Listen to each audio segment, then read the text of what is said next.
This video is part 2 of extending Fibonacci numbers and related sequences with complex numbers.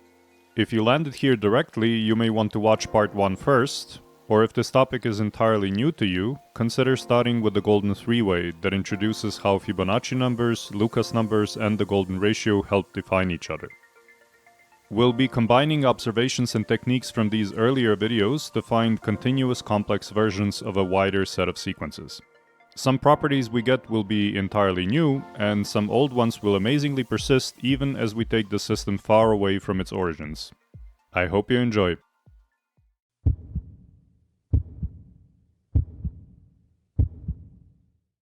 Here's what we've established so far. For recurrence relations defined as a sum of one of each previous member, we have a closed form formula that lets us get the nth element of any such sequence. Just like Binet's formula for Fibonacci numbers, this one lets us plug anything in for n, as long as we're comfortable dealing with complex numbers. We've also seen that these sequences extend infinitely in both directions, and that in terms of the shape they create in the complex plane, they remain unchanged if we shift where we start them or we scale them by some factor. We'll be taking advantage of that later in this video. Meanwhile, let's just notice that these closed forms are tied to a specific choice of two elements we want to be indexed 0 and 1, and from now on, I'll be calling these starting numbers seeds. Our adventure today begins with choosing complex number seeds. Let's ease into it to make sure we understand what's going on. First, we need to observe that if we choose seeds that are both imaginary numbers, such as 2i and 1i, nothing very special will happen. We will have Lucas numbers climbing up the imaginary axis instead of extending into the positive reals. Nothing surprising there, but it's good to notice no deformation took place. Multiplying by a factor doesn't affect the shape even when the factor is a complex number. Next, we should notice that if we pick 0 and 1i, the same thing will happen to Fibonacci numbers. Everything works like it did before along the imaginary axis, reminding us the 0 belongs equally to real, imaginary, and complex numbers. We can also rotate and scale by some arbitrary angle and factor. For example, we can scale Fibonacci numbers by 1 plus I, and we'll get them rotated 45 degrees and scaled up by a factor of root 2. The elements of this sequence will appear along this diagonal line. But we can also do something more interesting than that. Since real numbers stay real under addition, and so do imaginary numbers, we can basically run two different sequences simultaneously by seeding one of them in the reals and the other in the imaginary. Of course, we'll pick teacher's pets, Fibonacci and Lucas numbers. Lucas will be real, and Fibonacci imaginary. That makes our first seed 2 plus 0i, or just 2, and the second 1 plus 1i. Let's show the elements of this composed sequence in the complex plane. Here's 2, then 1 plus I, and then we have 3 plus I, then 4 plus 2i, 7 plus 3i, and so on. And here's a few elements we get from going backwards in the sequence. Right, they're kind of all over the place. But our closed form lets us see how they connect continuously, so we can see what that looks like. Okay, we got a continuous form that resembles those we've seen before with real seeds. It's not exactly the Lucas shape, also not a Fibonacci shape, but it does have a spiral and a tail again, with the tail going off at some angle instead of hugging the real line. Let's draw a line at that angle and make some observations. The first thing to notice is that none of the elements of our composed sequence sit on this line. They are not just a rotation of a sequence of real elements. So then, why does this thing appear as though there is a specific angle it's tipped at, or put differently, that the tail has a particular direction in mind as it extends forward? It's like we have a convergence to a direction. Where is this coming from? If we look at the closed forms of Fibonacci and Lucas numbers, we can notice that both of them have psi terms that get smaller as n increases, so they will disappear. Remembering that this difference of phi and psi in the denominator here is a constant that works out to root 5, that means that Lucas numbers get closer to being root 5 times Fibonacci numbers as those sequences grow. Given that our sequence is composed this way, that implies that the ratio of real and imaginary parts of its elements also tends to root 5. We're not just seeing things, this convergence to a direction really is there. And the line representing the direction it's converging to is defined as all complex numbers whose real parts are root 5 times bigger than their imaginary parts. So we know that the elements of our sequence are not just a set of rotated real numbers, and we know that the continuous shape converges to a direction. I don't know about you, but to me this looks like it's just begging to be rotated onto the real line and for us to ask what are the numbers where the curve crosses through it. Let's do something similar. We'll start again from scratch, leaving only the seed elements, and draw just the part of the curve that runs between them. This lets us identify one intersection with the line, the first one that appears if we imagine our curve begins at S0. We'll call it capital X0. Then we draw the next curve segment, going one element further in the original sequence, and encounter another intersection. That will be X1. These are two complex numbers that come one after another on our curve, and they both lie on the line that the tail of the curve is converging to. So what happens if we add them together? We get another complex number that lies here, also on the line, also on the curve, and in the next range gap of n, between 2 and 3. We have seeded another sequence of complex numbers, and they all lie on this line. Not just that, the continuous curve for this new sequence is exactly the curve of our original sequence. So even though our original sequence isn't just something started with real seeds and rotated by an angle, there is one that we can find that fits the bill perfectly. But hold on a minute, how do we know any of this? Since our closed form expression is valid for any real n, the curve we derived from it describes infinitely many different sequences, depending on the starting point we choose. Most of those, like our original sequence, jump around before settling on following the tail, but there is also a class of them where all elements at integer offsets fall exactly onto the same line, the line that the tail approaches. How do we find those special sequences? We can algebraically find the intersections between the curve and the line by looking for all the complex numbers on the curve that also satisfy the definition of the line. The line definition requires us to compare the real and the imaginary part of the expression for the curve, so the first thing to do is to properly separate them. Starting with this general definition, we can immediately drop the denominator because we're doing this for the purpose of comparing the real and the imaginary part, and scaling the whole complex number up or down won't change their ratio.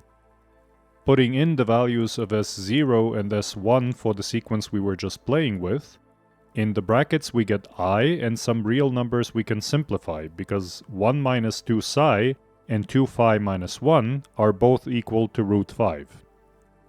It looks like we're almost done, but we shouldn't forget that psi to a real power is also a complex number that we need to split into its real and imaginary parts. We do that by extracting the minus 1 to the nth power from it, because it's the culprit of complex behavior. That leaves us with phi to the negative n outside. Now we use Euler's identity to split minus 1 to the nth power. It's equal to e to the I pi n, which is equal to cosine n pi plus I sine n pi. We need to expand that into our expression. Okay, these brackets need to be distributed. Let's just do that. And at this point, the parts of the expression that have I in them and those that don't are clearly separated, so we can collect them into real and imaginary part of the nth element of the sequence, like this. We're now looking for only those numbers Sn, where the real part is root 5 times bigger than the imaginary part, so we can set them equal to each other like this. The phi to the nth terms are the same on both sides, so they cancel out. And we also have a factor of phi to minus n on both sides, so we can take that away too. With this much simpler expression, we can collect cosines and sines, like this. And since sine over cosine of the same angle is a tangent, we can simplify the tangent of n pi equals root 5 over 2. So our curve crosses the line every time tangent has this value, which will occur at integer increments of n because the period of tangent is 1 pi. That's where the magic is. Any sequence of complex numbers on this curve that are off by 1 in parameter n also obeys the recurrence relation because it's defined for any real n. To summarize, we can say that this sequence definition, along with this line condition, constrains n to values agreeing with this tangent equality. And from that, n must be 1 over pi times the inverse tangent of root 5 over 2, plus a term that could be any integer. Our sequence x is contained within the continuous form of S. If we want to extract it in such a way that its elements appear at integer indices, like they do on the graph, we need to define an offset at which they appear. We're going to call it delta, and in this specific case, it's going to be the principal solution for n. That makes the first seed of x equal to s at index delta, the second to s at index delta plus 1, and generally the nth element of x will be the value of s with its parameter shifted by delta. Neat. Except I cheated a bit to keep things simple. When we broke up -1 using Euler's identity, this is technically not the full answer. -1 expressed as e to a power is periodic too, it's true for any odd multiple of pi in the exponent. But the solution we got here is the only valid solution for the shape of the curve we've drawn, because the curve itself has been drawn under the same constraint of using only the simpler form of Euler's identity. That means there are infinitely many curves that satisfy all the same conditions we've already seen. We won't dwell on that too long, but let's have a little peek into the other forms available. The first example that pops to mind is just flipping the sign in Euler's identity, and that gives us not just a mirror of the curve we've already seen, but a completely alternative trajectory. Sequences with real seeds, like regular Fibonacci, just do a flip. Next, we try larger odd numbers in the exponent of e. This has the effect of introducing more looping behavior between elements of the sequence, which at the extreme starts to form this kind of shape. A narrowing spiral beam that very clearly denotes directional convergence. We've done all of this with just one specific example of a sequence that involves complex seeds and shoots off in some random direction, and we probably picked the most convenient one to solve for.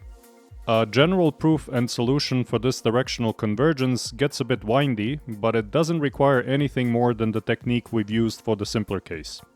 In essence, this shows that just in terms of shapes, the roster stayed the same as it was when we were using real seeds. Picking complex seeds and extending them to a sequence works as a sort of selector that brings out the appropriate curve at the appropriate orientation. Next up, we'll disturb the very core of what makes these sequences what they are, adding one of each previous element. A nice example to start with is adding I of the directly preceding element to the one before that, and then use 0 and 1, the classic Fibonacci seeds, to begin with. The next element after 1 will be I times 1 plus 0, so I. Then we have I times I plus 1, which is 0. Then I times 0 plus I, another I. Next is I times I plus 0, a minus 1. If we keep going like this, we'll get through all 4 basic complex units and eventually end up producing 0 followed by a 1, which makes the sequence repeat. So this sequence is periodic, with a cycle length of 12 elements. Let's draw the progression through this cycle on a complex grid to get a feeling for what it's doing. For now, we'll just pretend it follows a straight path. So it goes on a tour of base units, 1, I, and their negatives, with a stop at 0 after every change. That's fun, we haven't seen cycles so far, but it's just 4 very obvious values in an interesting pattern. Let's try Lucas seeds, 2 and 1. We get 2 plus I, then 2I, then I, minus 1 plus 2I, You know what, let's just draw it.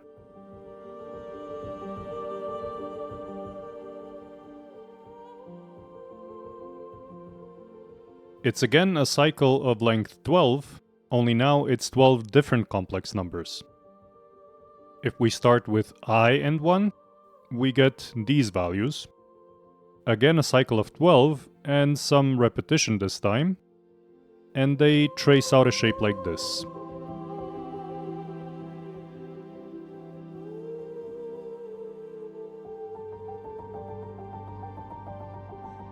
And another one from picking -1 and 1.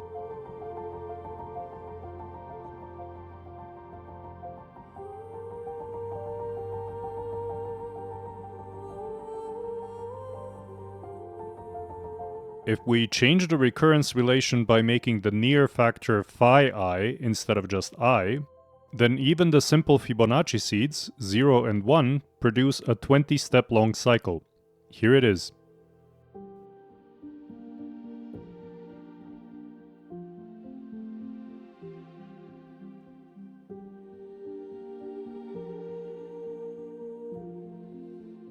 This is the longest finite cycle that I've found.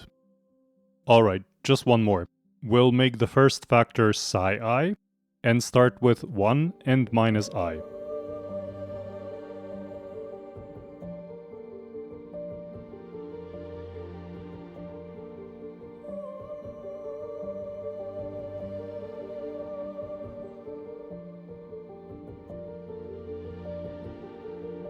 Believe it or not, we've barely made a dent in the vast universe of shapes we can make with this extension to our system, and we've only taken the most modest of steps into it, staying close to numbers related to the golden ratio and making discrete jumps. I won't even try to categorize everything that's possible to find here. Thinking about it more generally, we've got 4 parameters to play with: the factors we assign to 2 preceding elements as we add them, and the seeds. And since we've decided any of them can be complex numbers, we're actually dealing with 8 different real numbers we can use to tweak the sequence. Of course, there are symmetries in this system, and not all combinations yield distinct shapes, but it's still incredibly rich. Let's shift our attention to an algebraic perspective on this extension, which will also open the door to drawing these new paths continuously. Remember how the pattern emerging from decomposing powers of phi and psi gave us Fibonacci numbers that we can then use to find a closed form formula for them? The training wheels are off now, and things won't be as obvious as they were before, but we'll be using basically the same approach. First, we need to notice that there is a magic number, we'll call it R, that follows our general recurrence relation with its powers. How do we know this? Well, if we divide out r to n-2, this becomes a simple quadratic equation, and since we're willing to deal with complex numbers, we're guaranteed to have solutions for it. 2 of them, potentially distinct. Since these are going to be analogs of phi and psi, let's also give them Greek names. We'll call them alpha and beta. We can now express them in terms of a and b by using the quadratic formula, like this. And with that, we already have a closed form for 2 numbers in this system. Just like phi and psi, alpha and beta also recursively decompose into some multiple of themselves and some remainder. Let's take alpha as an example and make some observations about how that exactly happens. Alpha to the 0th power will be 1. Alpha to the 1st power will be alpha. That's independent from how our recurrence relation is set up, because that's just how the powers of 0 and 1 work. We can immediately rewrite this in terms of multiples of alpha and the remainder. Now for the next power, to get multiples of alpha, we need a times as much alpha as we've had in the previous power, and b times as much as we've had in the one before that. For the remainder, same thing. A times as much from the power before, and b times as much from the power before that. Now we create a sequence akin to the Fibonacci numbers in this system. We'll use a fancy letter F for it. It's a sequence that follows this special recurrence relation, and starts with 0 and 1. We can observe that this sequence behaves exactly like the multiples of alpha do. It begins with 0 and 1, and it generates the next number by adding a times the previous to b times the one before. That solves the first part of the power decomposition. For the remaining bit, it's not helpful that these numbers are 1 followed by a 0, so we'll just look one element further. Now we're starting with 0 and b, which is much better because that's just our fancy f sequence times b. That gives us the remainder of the power decomposition, fancy f lagging one element behind times b. All this works exactly the same for beta, and when we subtract these equalities from one another to get rid of the n-1 term, we get the closed continuous form for fancy f. From here, it takes observing that sequences with arbitrary seeds in this system run into this same pattern. Working it through, the expression first turns into this, which doesn't look so elegant, especially with these b's and -1 powers hanging out there. But remember how phi and psi were negative reciprocals of each other? Something similar is true of alpha and beta too. They are negative reciprocals of each other times b. That lets us simplify the expression for Sn into a much nicer form. In fact, it's the same form we've already seen with phi and psi, they just got replaced with alpha and beta. If you're wondering how I've chosen the order of the two solutions, the answer is I didn't. Everything here works exactly the same if you swap alpha and beta. The only problem with this is that it won't work when the two solutions are identical, because that will trigger a division by 0. I'm going to leave that for a future video, and for now I'll just tell you it does not mean the sequence is undefined. We can now draw continuous paths of sequences with arbitrary seeds and arbitrary factors. Let's look at the ones we've tried with discrete jumps before.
There's one more place we could plug complex numbers in that we haven't tried yet. N, the index of the sequence. We'll start by taking the regular Fibonacci numbers and iterate the index in imaginary numbers instead of the reals. We'll be evaluating them at indices 0, 1i, 2i, 3i, and so on. What do we get? It's a curve that begins at the origin, but very quickly settles on a circular path that it then keeps following forever. There is a path for negative imaginary inputs as well, but that one just immediately shoots off to some directional infinity, so it's not that interesting. If we do this with Lucas numbers, we'll get something similar. They will of course start at the regular real number 2, because index imaginary 0 is just 0, and again find their circle and then stick to going around it forever.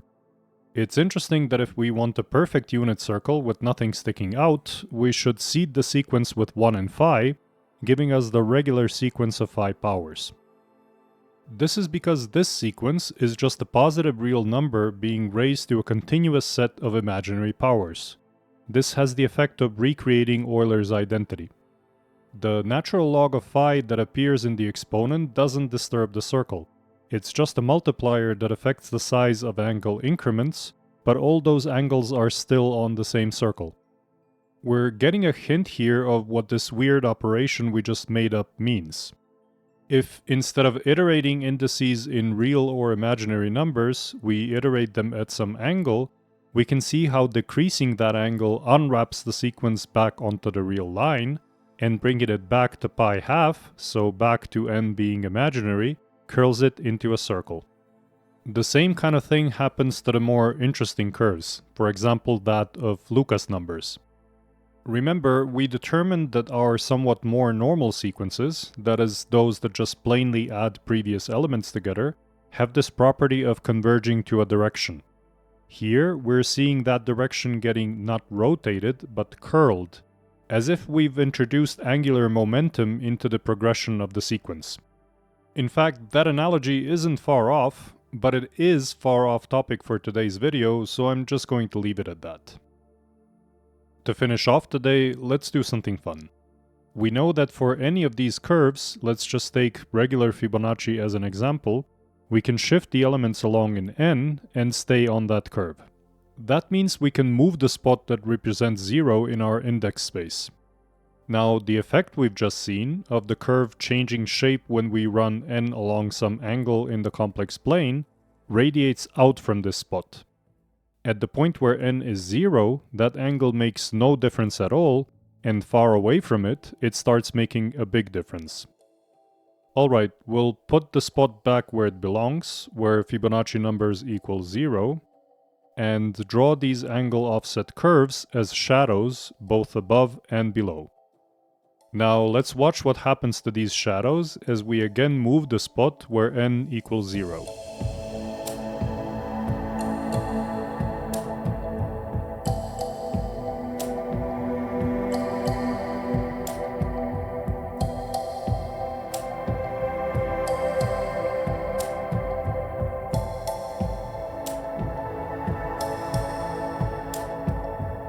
Thank you so much for watching.